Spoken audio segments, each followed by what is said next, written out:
ಎಂಥ ಒಂದು ಕರ್ನಾಟಕ ರಾಜ್ಯದಲ್ಲಿ ಆಗ್ತಾ ಇರ್ತಕ್ಕಂಥ ಇವತ್ತೇನು ರಾಜ್ಯ ಸರ್ಕಾರ ಬಂದ ಮೇಲೆ ರಾಜ್ಯದಲ್ಲಿ ಯಾವುದೇ ಒಂದು ಅಭಿವೃದ್ಧಿಗಳನ್ನೇ ಕಾಣದೆ, ಅದು ನೀರಾವರಿ ಇರ್ಬೋದು, ರಸ್ತೆ ಇರ್ಬೋದು, ಕುಡಿಯೋ ನೀರಿರ್ಬೋದು, ಈ ಒಂದು ಕಾಲು ವರ್ಷಗಳಿಂದ ನಾವೇನು ಶಾಸಕರುಗಳಾಗಿದ್ದೀವಿ, ನಮ್ಮ ಪರಿಸ್ಥಿತಿ ದೇವ್ರಿಗೆ ಗೊತ್ತು.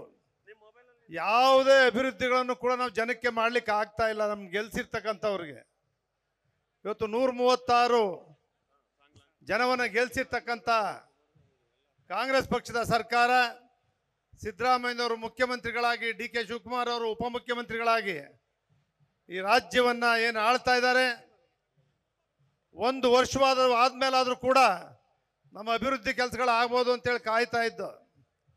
ಆದರೆ ಇವತ್ತೇನು ನೋಡ್ತಾ ಇದ್ದೀವಿ ಅಂತ ಹೇಳಿದ್ರೆ, ಕಾಂಗ್ರೆಸ್ ಸರ್ಕಾರದ ಭ್ರಷ್ಟಾಚಾರದ ಆಪಾದನೆ, ಅದು ವಾಲ್ಮೀಕಿ ನಿಗಮದ್ದು, ಮೈಸೂರು ನಗರಾಭಿವೃದ್ಧಿ ಪ್ರಾಧಿಕಾರದ್ದು ಎಲ್ಲ ಮಾಹಿತಿಗಳನ್ನು ನಮ್ಮ ವಿಶ್ವನಾಥ್ ಅವರು, ಮಹೇಶ್ ಅವರು, ಎಲ್ಲ ನಾಯಕರುಗಳು ಇನ್ನೂ ಕೂಡ ಮಾತಾಡೋರು ಇದ್ದಾರೆ. ಇವತ್ತೇನೋ ನಮ್ಮ ರಾಜ್ಯದ ಕೇಂದ್ರದ ಮಂತ್ರಿಗಳು, ಜಾತ್ಯತೀತ ಜನತಾದಳ ಪಕ್ಷದ ಅಧ್ಯಕ್ಷರು ಆದಂಥ HD ಕುಮಾರಸ್ವಾಮಿ ಅವರು, ರಾಜ್ಯ BJP ಅಧ್ಯಕ್ಷ ಆಗಿಂತ ವಿಜೇಂದ್ರ ಅವರ ನೇತೃತ್ವದಲ್ಲಿ ಇವತ್ತು ವಿಧಾನಸಭೆಯಲ್ಲಿ ಏನು ಹೋರಾಟವನ್ನು ಮಾಡಿದ್ರು ಈ ರಾಜ್ಯಕ್ಕೆ ಗೊತ್ತಾಗೋ ರೀತಿ, ಇವತ್ತು ಅದೇ ರೀತಿ ಎಳೆಯಾಗಿ ವಿಧಾನ ಪರಿಷತ್ತು ವಿಧಾನಸಭೆಯಲ್ಲಿ ಹೋರಾಟವನ್ನು ಮಾಡಿದ್ದಾರೆ. ಈಗ ನಮಗಿರ್ತಕ್ಕಂಥ ಒಂದು ಅವಕಾಶ, ವಿಧಾನಸಭೆಯಲ್ಲಿ ಅವ್ರು ಏನು ಬಗ್ಗದೆ ವಿಧಾನಸಭೆಯನ್ನೇ ಮೊಟಕುಗೊಳಿಸಿ ಮುಂದೂಡಿದ್ರು.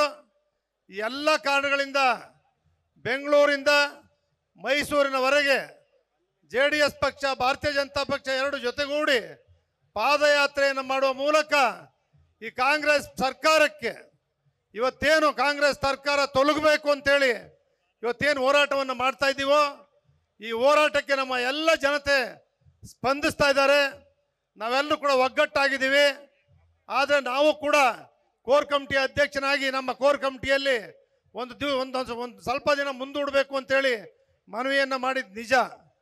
ಆದರೆ ಕೇಂದ್ರದ ನಾಯಕರು, ನಮ್ಮ ಕೇಂದ್ರ ಸಚಿವರಾಗಿರ್ತಕ್ಕಂಥ HD ಕುಮಾರಸ್ವಾಮಿ ಅವರೆಲ್ಲ ಕೂತು, ಇಲ್ಲ ಇದೊಂದು ಕಾರ್ಯಕ್ರಮ ನಿಗದಿತವಾಗಿ ಆಗೋಗ್ಬಿಟ್ಟಿದೆ, ನಾವು ತೀರ್ಮಾನ ಕೈಗೊಂಡಿದ್ದೀವಿ, ಆಯೋಜನೆ ಮಾಡಿದ್ದೀವಿ, ಅದರಿಂದ ವಿಧಾನಸಭೆ ಆದ ಕೂಡಲೇ ಜನರಿಗೆ ಸಂದೇಶವನ್ನು ಕೊಡಬೇಕು ಅಂತೇಳಿ ಇವತ್ತೇನು ತೀರ್ಮಾನವನ್ನು ಕೈಗೊಂಡಿದ್ದಾರೆ.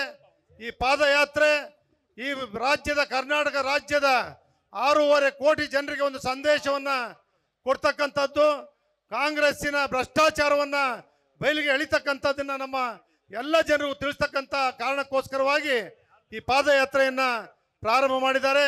ಪಾದಯಾತ್ರೆಯಲ್ಲಿ ವಿಧಾನಸಭೆಯ ವಿರೋಧ ಪಕ್ಷದ ನಾಯಕರುಗಳು, ವಿಧಾನ ಪರಿಷತ್ತಿನ ವಿರೋಧ ಪಕ್ಷದ ನಾಯಕರುಗಳು, ನಮ್ಮ ಎಲ್ಲ ಶಾಸಕರು, ಮಾಜಿ ಶಾಸಕರು, ಎಲ್ಲ ಲೋಕಸಭಾ ಸದಸ್ಯರುಗಳು, ಕೇಂದ್ರದ ಸಚಿವರುಗಳು ಎಲ್ಲರೂ ಕೂಡ ಒಂದು ಪಾಲ್ಗೊಂಡು ಈ ಪಕ್ಷಕ್ಕೆ ಒಂದು ಶಕ್ತಿಯನ್ನು ಕೊಡ್ತಾ ಇದ್ದಾರೆ. ಕಾಂಗ್ರೆಸ್ ಪಕ್ಷಕ್ಕೆ ವಿರೋಧವಾದಂಥ ಜನಗಳಿಗೆ ಒಂದು ಸಂದೇಶವನ್ನು ಕೊಡ್ತಾ ಇರ್ತಕ್ಕಂಥ ಒಂದು ಕಾರ್ಯಕ್ರಮ, ಇತಿಹಾಸವಾದಂಥ ಕಾರ್ಯಕ್ರಮದಲ್ಲಿ ಭಾಗವಹಿಸಿರ್ತಕ್ಕಂಥ ತಮಗೆಲ್ಲರೂ ಕೂಡ ನಾನು ತುಂಬ ಹೃದಯದ ಅಭಿನಂದನೆಗಳು ಸಲ್ಲಿಸ್ತೇನೆ. ಎಷ್ಟು ಸಾಧ್ಯವಾಗುತ್ತೋ ಅಷ್ಟುವರೆಗೂ ಕೂಡ ಒಟ್ಟಾಗಿ ನಾವು ಪಾದಯಾತ್ರೆಯನ್ನು ಮಾಡೋಣ ಅಂತ ಹೇಳ್ತಾ, ನಮ್ಮ ಮಾಧ್ಯಮದ ಎಲ್ಲ ಮಿತ್ರರು, ಪತ್ರಿಕಾ ಮಾಧ್ಯಮದ ಮಿತ್ರರು, ಮೀಡಿಯಾ ಮಿತ್ರರು ಎಲ್ಲರೂ ಕೂಡ ಆಗಮಿಸಿದ್ದೀರಿ. ಈ ಒಂದು ಸರ್ಕಾರದ ಭ್ರಷ್ಟಾಚಾರವನ್ನು ಬಯಲಿಗೆ ಎಳಿತಕ್ಕಂಥದ್ರಲ್ಲಿ ತಮ್ಮೆಲ್ಲರ ಪಾತ್ರ ದೊಡ್ಡದಿದೆ ಅಂತಕ್ಕಂಥ ವಿಚಾರವನ್ನು ಹೇಳ್ತಾ, ಭಾಗವಹಿಸಿರ್ತಕ್ಕಂಥ ಎಲ್ಲರಿಗೂ ಕೂಡ ನಾನು ನಮಸ್ಕಾರಗಳನ್ನು ತಿಳಿಸಿ ನನ್ನ ಮಾತು ಮುಗಿಸ್ತೇನೆ. ಜೈ ಹಿಂದ್, ಜೈ ಕರ್ನಾಟಕ. ನ್ಯೂಸ್ ಫಸ್ಟ್, ನಿರ್ಭೀತಿಯಿಂದ ನಿಮ್ಮ ಪರವಾಗಿ.